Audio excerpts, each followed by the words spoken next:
أعوذ بالله من الشيطان الرجيم بسم الله الرحمن الرحيم ومن الناس من يعجبك قوله في الحياة الدنيا ويشهد الله على ما في قلبه وهو ألد الخصام وإذا تولى سعى في الأرض ليفسد فيها ويهلك الحرث والنسل والله لا يحب الفساد وإذا قيل له اتق الله أخذته العزة بالإثم فحسبه جهنم ولبئس المهاد ومن الناس من يشري نفسه ابتغاء مرضات الله والله رؤوف بالعباد. In these verses, Allah subhanahu wa ta'ala exposes the qualities of the hypocrites and then describes the opposite, the qualities of the sincere believers.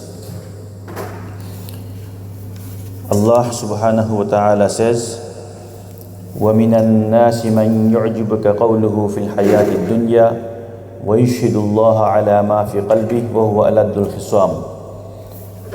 Among people, there is one whose speech may please you in this life. He calls Allah to witness what is in his heart, yet he is the most quarrelsome.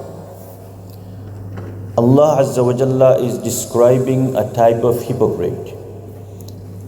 On the outside, he speaks beautifully with charming words that impress the listener. He even swears by Allah to show he is sincere.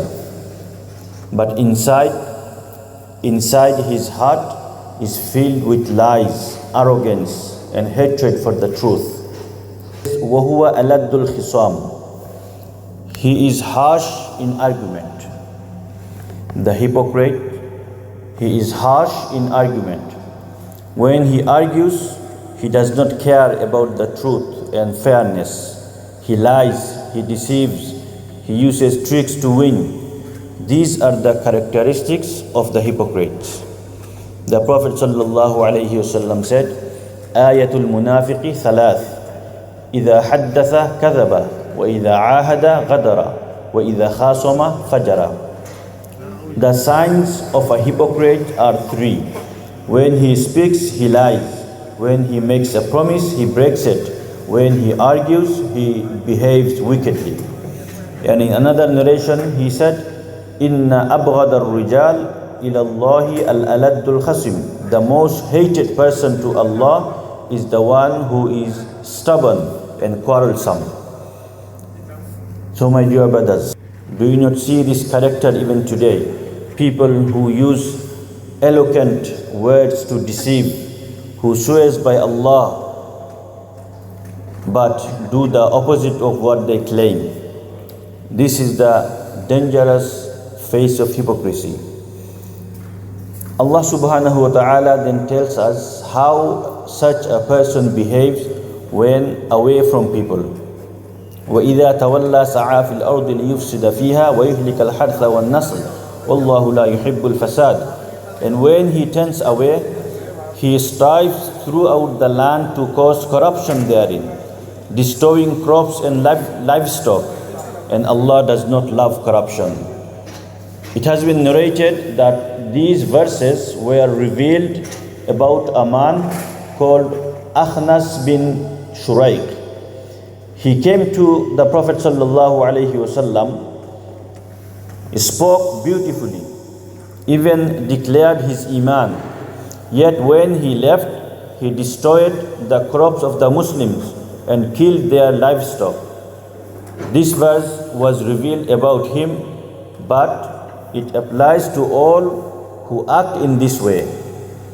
Here Allah subhanahu wa ta'ala points to the destructive nature of hypocrisy. His words may sound sweet, but its fruits are only corruption. Hypocrites pretend to be allies of Islam, but in reality they work to harm the Muslims through plots, sabotage, and spreading mischief. When he is in front of the Muslim, a hypocrite person, when he is in front of the Muslim, he praises Islam. But when he turns away, he spreads corruption. This was the case with Akhnas bin Shuraik. eloquent in speech, but behind closed doors, he harmed the community. Allah subhanahu wa ta'ala says, وَيُهْلِكُ الْحَرْثَ وَالنَّسْلِ, destroying crops and livestock. This can mean literal destruction, burning fields, killing animals, but also wider corruption, breaking families, harming people's wealth, spreading fitna and unrest. And Allah subhanahu wa ta'ala makes it clear, Wallahu la yuhibbul fasad. Allah does not love corruption in any form, whether it is in belief, in morals, in wealth, or in society. Allah subhanahu wa ta'ala then tells us about another trait of the hypocrites. وَإِذَا قِيلَ لَهُ اتَّقِ اللَّهِ أَخَذَتْهُ الْعِزَّةُ بِالْإِثْمِ فَحَسْبُهُ جَهَنَّمْ وَلَبِئْسَ الْمِهَادُ. When it is said to him, fear Allah, he is tempted by arrogance to commit sin. So hellfire is enough for him, and it is indeed an evil place to rest. Here, the disease of the hypocrite's heart is made clear. When someone reminds the hypocrite, fear Allah, stop what you are doing, he does not humble himself. Instead, he becomes more stubborn. His pride drags him further into sin. His arrogance prevents him from accepting correction. And this arrogance will lead him only to hellfire. But the true believer is different. They react to reminders with humility.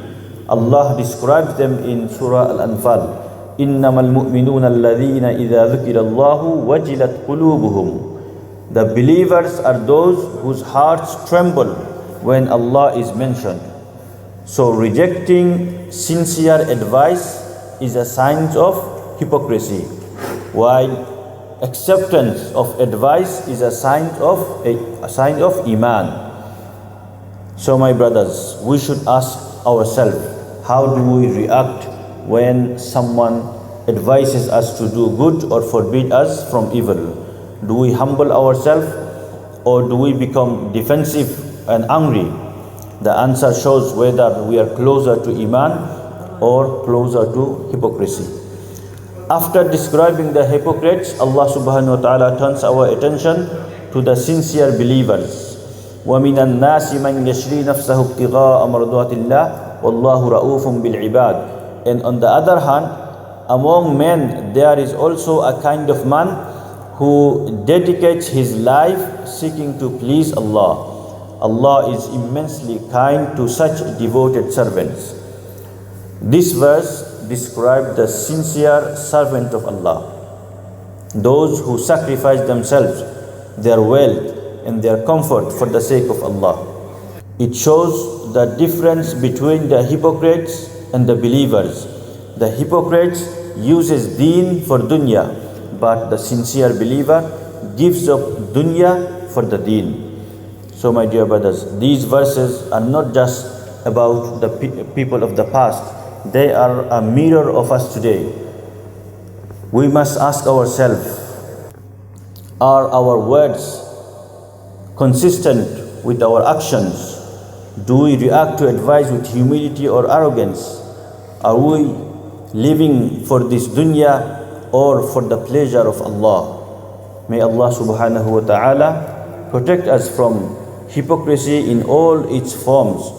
We ask Allah to purify our hearts, our tongues, our actions. Ameen wa akhiru da'wana alhamdulillahi rabbil alameen.